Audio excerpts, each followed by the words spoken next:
more passionate to the helping people, not just the customers. It's helping people in the company on every level.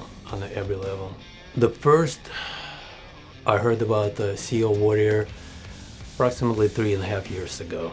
At that time, we've been part of the different training organization, but since then, I was following Mike on YouTube videos, Facebook.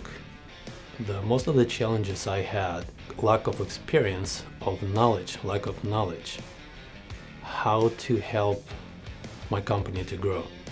The first impression was when you guys welcome us.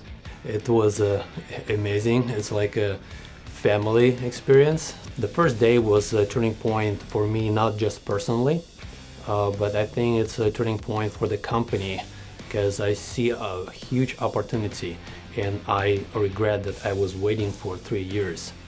One of the first things we implement on Monday when we come back, how we treat the people, our customers, our employee. So anyone that's on the fence right now, it's undecisive. Don't waste the time. Just come over here and feel this experience. Feel this experience because it's gonna fill you up. It's gonna change not only you as a person, it's gonna change the company, it's gonna change your family, it's gonna help you to go to community and see and do everything with a different eyes and with different passion.